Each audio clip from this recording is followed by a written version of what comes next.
गोर लागै छी सब गोटा के। हम सोनी झा एकटा गीत गाबऽ जा रहल छी परिछन के। चलू सुनाबै छी। दुल्हा यो मिथिला में आबि कऽ बिका गेनौ यो। दुल्हा यो मिथिला में आबि कऽ बिका गेनौ यो। अहाँ के बाप छथि पतित, रुपया लऽ लेलनि अधिक। अहाँ के बाप छथि पतित, रुपया लऽ लेलनि अधिक। अहाँ के पढ़ा लिखा कऽ बरद बना कऽ बेच लेलनि यो।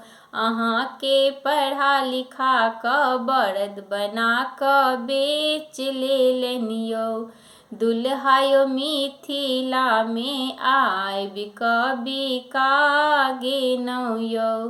दुल्हा यो मिथिला में आबि कऽ बिका गेनौ यो। अहाँ के माय छथि खेलार, लेलनि दूधक दाम धराय। अहाँ के माय छथि खेलार, लेलनि दूधक दाम धराय। तेँ तऽ हमरा बाबू हाथ अहाँ के बेच लेलनि यो। तेँ तऽ हमरा बाबू हाथ अहाँ के बेच लेलनि यो। दुल्हा यो मिथिला में आबि कऽ बिका गेनौ यो। दुल्हा यो मिथिला में आबि कऽ बिका गेनौ यो।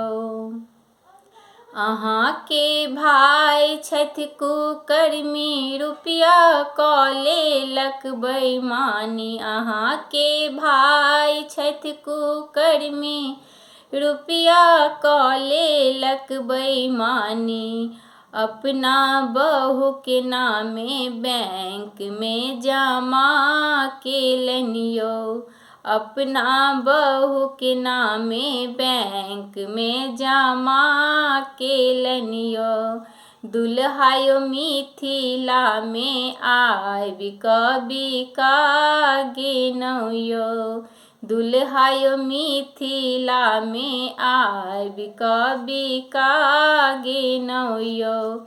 अहाँ के ससुर जी छथि ठाढ़, सबटा पुरौत अहाँ के आस। अहाँ के ससुर जी छथि ठाढ़, सबटा पुरौत अहाँ के आस। तेँ तऽ सबटा संपत्ति बेच अहाँ के कीन लेलनि यो। तेँ तऽ सबटा संपत्ति बेच अहाँ के कीन लेलनि यो। दुल्हा यो मिथिला में आबि कऽ बिका गेनौ यो। दुल्हा यो मिथिला में आबि कऽ बिका गेनौ यो। दुल्हा यो मिथिला में आबि कऽ बिका गेनौ यो। धन्यवाद। नीक लागत लाइक कमेंट शेयर और हमारे चैनल के सब्सक्राइब केनाइ नहि बिसरब। चलू धन्यवाद।